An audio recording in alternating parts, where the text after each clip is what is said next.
আসসালামু আলাইকুম। ওয়ালাইকুম সালাম। কেমন আছেন? হ্যাঁ, ভালো আছি ইনশাআল্লাহ। ভালো আছেন? ইনশাআল্লাহ। আপনি ভালো আবারও আছেন? কিন্তু আপনার কাছে একটা প্রশ্ন নিয়ে আসলাম। আচ্ছা বলেন। ঠিক আছে? কোন নবী অলঙ্গ হয়ে গোসল করছেন? এই প্রশ্নটা আজকে দিয়ে যাবেন। এটা আপনার কাছে শুনতে চাই। আচ্ছা ঠিক আছে। আমি তো বিভিন্ন ধরনের ইতিহাস পড়ছি বা হুম, অনেক নবীদের জীবনী পড়ছি। হুম। জানা আছে। আমার উত্তর দেওয়ার সম্ভব আছে আমি দিব। সমস্যা নাই। না, না। কিন্তু আমি মুসা সালাম জীবনী পড়ছিলাম। এই মুসা সালাম জীবনীতে লেখা আছে, মুসা নবী শেষ শৈশবে পর্দাতে থাকছে। মানে বুরকা গায়ে থাকছে।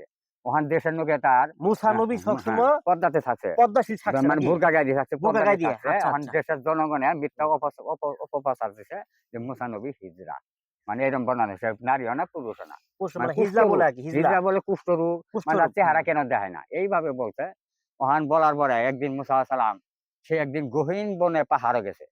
পাহাড়ও নির্জন স্থানে যায় সে করছে কি অলঙ্গ হয়ে গোসল করছে সেই দিন। মানে ওখানে অলঙ্গ হয়ে গোসল করা যায় ছিল মুসা নবী জামানায়। মানে সে পাহাড়ও নির্জন স্থানে সে অলঙ্গ হয়ে কাপড় মানে চোপড় ওখানে কেউ হ্যাঁ, ছিল না। ছিল না, কেউ ছিল না। মানে ঘুবা জায়গার মধ্যে। পাহাড়ও নির্জন স্থানে। হুম, হুম। মানে কাপড়টা টানে রেখে সে গোসল করছে লঙ্গে। গোসল করার পরে বাতাসে কাপড়টা উড়াই নিয়ে আসে গা। ওই কাপড়টা হ্যাঁ, যে কাপড়টা পর্দাশীলে হ্যাঁ, কাপড়টা দিয়ে পর্দা ছিল রাখছিল। কাপড়টা নিয়ে আসে। উড়াই হুম। নিয়ে যায়।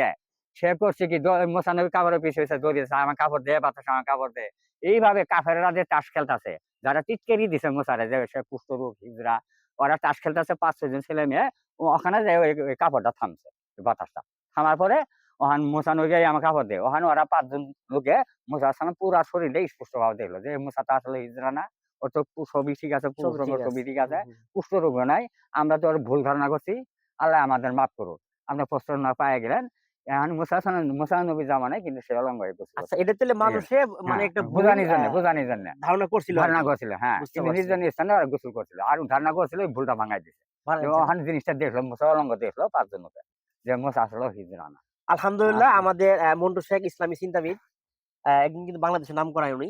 আসলে উনার কাছে যে হাদিসটা শুনলাম, আসলে কিন্তু এটা কিন্তু উনি কিন্তু বুঝাই দিল অটোমেটিক ভাবে। না আমিও ঠিক সাধারণ আছে? মানুষই। আপনাকে তাই না? বোঝানির জন্য সাধারণ মানুষ ঠিক আছে, আপনি তো একটু কিতাব ঘাটাঘাটি করেন। হ্যাঁ, হ্যাঁ, হ্যাঁ। কিন্তু আমরা কিতাব ঘাটাঘাটি করি না। এইজন্য কিন্তু আপনার কাছে আসি। আমি কিন্তু কিছু আলিমও না, প্রশ্ন মুফতিও না। আমি হ্যাঁ, সাধারণ মানুষ। কিছু ঘাটাঘাটি করি। ঘাটাঘাটি বাংলা করেন। না ঠিক তর্জমা করি। আছে, আমি এটাই তো বললাম। আচ্ছা, আচ্ছা। এইজন্য তো আপনাকে ইসলামী চিন্তা বিষয়ে বলা যায়। ইসলাম চিন্তাবিদ। ঠিক আছে? যেহেতু হুম, আপনি কিতাব ঘাটাঘাটি করেন। আচ্ছা। তাই না? তো ঠিক আছে দর্শক ভাই, প্রশ্নটা পেয়ে গেছেন। সবাই কমেন্ট বক্সে জানাবেন।